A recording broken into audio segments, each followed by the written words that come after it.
आज की इस वीडियो में मैं आपको बताने वाला हूं डीमेट अकाउंट क्या है, डीमेट अकाउंट आपको यूज़ करना चाहिए या नहीं करना चाहिए, या फिर अगर आपने रेफर एंड अर्न करने के लिए यहाँ पे बस अकाउंट खोल लिया था, आपको पता नहीं था कि यहाँ पर क्या क्या चार्जेस लग सकते हैं, कितनी पेनल्टी लग सकती है, सारी बात आपको इस वीडियो में पता लगने वाली है। और साथ में ही आपको मैं चार्जेस के बारे में बताऊंगा कि कौन से ब्रोकर ज़्यादा चार्ज लेते हैं और कौन से ब्रोकर कम चार्ज लेते हैं और कौन से ब्रोकर ऐसे हैं जो चार्ज ही नहीं करते हैं। और भी आपको काफ़ी सारी इन्फॉर्मेशन मिलने वाली है डीमेट अकाउंट के बारे में। साथ के साथ आपको मैं एक और चीज़ बताऊंगा कि आपके लिए कौन सा डीमेट अकाउंट बेस्ट है या आपको कौन सा यूज़ करना चाहिए। मैं अपने पर्सनल सजेशन और ओपिनियन भी आपको देने वाला हूं। तो गाइस चलिए बिना किसी देरी के आज की इस वीडियो को हम लोग स्टार्ट करते हैं और समझते हैं डीमेट अकाउंट के बारे में। अब गाइज हम समझ लेते हैं डीमेट अकाउंट क्या चीज होती है। गाइज आप लोगों ने पहले देखा होगा जब भी लोग शेयर्स बाय करने होते थे तो उनको पेपर वर्क करना पड़ता था और पेपर्स में लिखकर सब कुछ जमा करना पड़ता था, तब जाकर वो लोग अपना शेयर्स को बाय और सेल करते थे। और उनको जो शेयर्स मिलते थे ना वो पेपर की फॉर्म में होते थे जिसको लोग अपनी अपनी तिजोरियों में संभाल कर रखते थे। आपने कई बार कहानियों में भी सुना होगा ना, न्यूज में भी सुना होगा कि किसी बंदे को इतने शेयर्स निकल गए, उसने अपने तिजोरी में डालकर भूल गया था, वो उसको याद नहीं था और आज तिजोरी साफ की या अलमारी खोलकर देखी तो इतने करोड़ रुपए के या इतने लाख रुपए के शेयर्स उसको मिले वहां पर। तो गाइस पेपर्स को संभालना और उनकी देखभाल करना थोड़ा सा मुश्किल हो जाता है आज के टाइम पे, लेकिन डिजिटल जमाने के अंदर आपको डीमेट अकाउंट इंट्रोड्यूस किया गया है। हालांकि ये चीज़ बहुत पहले ही इंट्रोड्यूस हो गई थी, लेकिन धीरे धीरे करके जैसे नए नए ब्रोकर आ रहे हैं तो ये हाईलाइट हो चुकी है और रेफर एंड अर्न कर करके आज के टाइम पे तो हर कोई जान गया डीमेट अकाउंट के बारे में। लेकिन फिर भी अगर आपको नहीं पता है तो इस वीडियो के बाद आपको हर एक चीज़ पता लगने वाली है। तो गाइस अभी हमने समझा कि आप किस तरह से पहले पेपर ट्रांजैक्शन करते थे शेयर्स वगैरह लेन देन करने में। अब जब डीमेट अकाउंट आ गया है तो आप डायरेक्ट ही अपने शेयर्स बाय और सेल कर सकते हो अपने डीमेट अकाउंट से। अब डीमेट अकाउंट जो वो सिर्फ और बिचौलिया है, यानी कि आपका जो भी ब्रोकर होता है वो उसका जो डीमेट अकाउंट वो सिर्फ बिचौलिया होता है। आपके जो शेयर्स, जब भी आप कोई शेयर बाय करते हो तो वो शेयर आपके ब्रोकर के पास नहीं होते, वो चले जाते हैं CDSL के पास और NSDL के पास। ये दोनों के पास हमारे इंडिया में शेयर्स जमा होते हैं और अगर आपको कल को ब्रोकर भाग भी जाता है तो भी आपके शेयर सेव रहते हैं यहाँ पर। अब गाइस जान लेते हैं कि आपको इसकी जरूरत क्यों है, क्यों आज के टाइम पे आपके पास एक डीमेट अकाउंट होना ही चाहिए। तो गाइज इसकी ज़रूरत आपको तब पड़ती है जब आप इन्वेस्टमेंट करने की सोचते हैं और खास करके बिना किसी पेपर वर्क के यहाँ पर आपकी इन्वेस्टमेंट शुरू हो जाती है, पेपरलेस ट्रांजैक्शन होती है। यहाँ पर आप कई तरह के डीमेट अकाउंट पे आपको इन्वेस्टमेंट मिलती है, जैसे कि स्टॉक्स में आप इन्वेस्टमेंट कर सकते हो, बॉन्ड्स में कर सकते हो, गवर्नमेंट सिक्योरिटीज में कर सकते हो, म्यूचुअल फंड्स में कर सकते हो। इस तरह की कई और सर्विसेज हैं जो आपको एक डीमेट अकाउंट प्रोवाइड करता है जहां से आप अपनी इन्वेस्टमेंट जर्नी शुरू कर सकते हैं। अब गाइस बात कर लेते हैं कि कौन सा ब्रोकर आपके लिए बेस्ट है और आपको कौन से ब्रोकर के साथ जाना चाहिए। तो गाइस देखो इंडिया के अंदर बेसिकली 3 तरह के ब्रोकर आते हैं, मैं तीनों के बारे में आपको बता देता हूँ। सबसे पहले जो आते हैं बैंक्स, यानी कि जो भी आपके बैंक में अकाउंट है वो लोग भी आपका डीमेट अकाउंट खोल सकते हैं, हम सभी के बारे में भी बात कर लेंगे। नंबर 2 पे आते हैं जो वो आते हैं फुल सर्विस ब्रोकर और नंबर 3 पे जो आते हैं वो होते हैं डिस्काउंट ब्रोकर।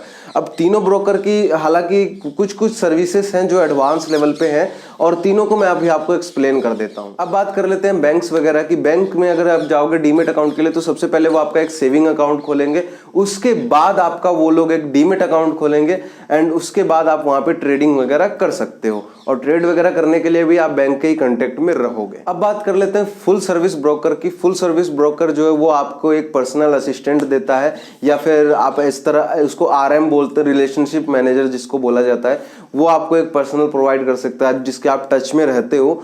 और उसके बाद यहाँ पर आपको टिप वगैरह का ऑप्शन मिलता है, यानी कि आपको टिप्स वगैरह रेगुलर बेसिस पे प्रोवाइड करते रहते हैं जिसकी बदौलत आप पैसे भी कमा सकते हो। कोई अच्छी टिप नहीं रहती लेकिन हाँ ठीक ठाक रहती है जिससे आप थोड़ा बहुत प्रॉफिट आराम से निकाल सकते हो। लेकिन हाँ ऐसा नहीं है कि 100% सही होगी। मैं हमेशा बोलता हूँ आप जब भी इन्वेस्टमेंट करते हो तो अपनी नॉलेज और अपने रिस्क के ऊपर करो, ना कि किसी के टिप के ऊपर। बट हाँ अगर किसी को टिप चाहिए तो फुल सर्विस ब्रोकर के साथ जा सकता है क्योंकि वहां पर टिप्स भी आपको मिलती हैं। उसके बाद बाद अगर मैं बात करूं अगले यहाँ पे बेनिफिट, तो यहाँ पर आपको कॉलर ट्रेड करने का ऑप्शन मिलता है, यानी कि आप कॉल करके भी अपने ऑर्डर्स पुट करा सकते हैं। उसके एडिशनल चार्ज होते हैं, वो सब चार्जेस मैं आपको अभी आगे जस्ट बताऊंगा। अब बात कर लेते हैं डिस्काउंट ब्रोकर के पास। डिस्काउंट ब्रोकर में डेफिनेटली ये सारी चीजें आपको नहीं देखने को मिलेगी। यहाँ पर आपको कोई भी आरएम नहीं मिलता है, लेकिन हाँ, यहाँ पर आपको कस्टमर सपोर्ट बहुत बढ़िया मिलता है। यहाँ पर आपको कस्टमर सर्विस, जो कस्टमर केयर होते हैं, उनसे आप बात करके आप अपनी कोई भी प्रॉब्लम है उसको रिजॉल्व करवा सकते हैं।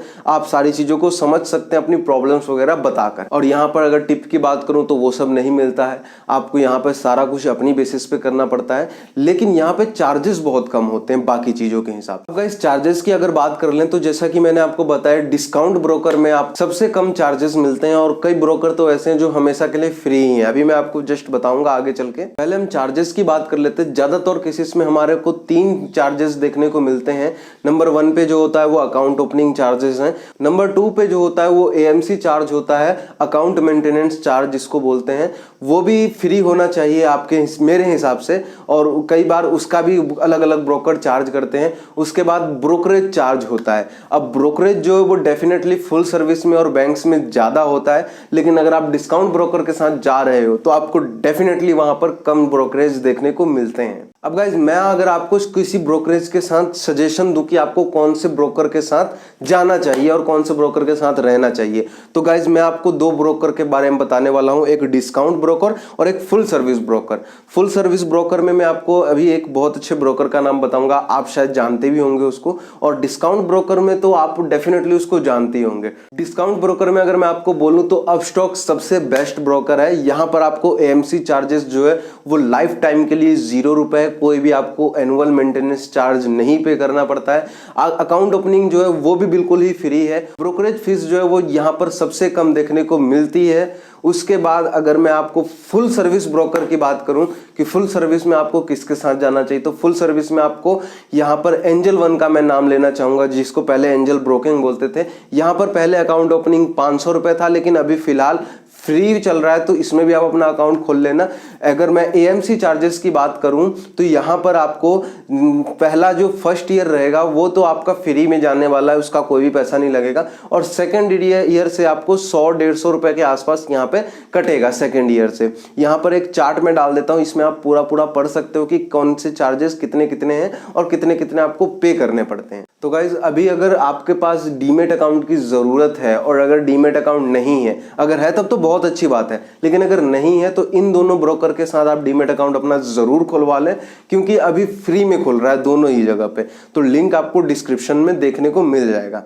अब गाइस, बात कर लेते हैं कि अगर आपने रेफरल स्कीम को देखकर यहाँ पर अकाउंट खोल लिया था, आपको पता ही नहीं था कि डीमेट अकाउंट क्या है, इसके फायदा क्या है, नुकसान क्या है, ये सब सोच के अगर आपने डीमेट अकाउंट अपना ओपन करा लिया था, आप बंद करना चाहते हैं उसको, तो आप इजीली बंद भी कर सकते हैं उसको। किस तरह से बंद कर सकते हैं, यहाँ पर आपको हर ब्रोकर की अपनी अपनी प्रोसेसिंग टाइम है, या प्रोसेसिंग आप जो भी बोल सकना चाहते हो वो है।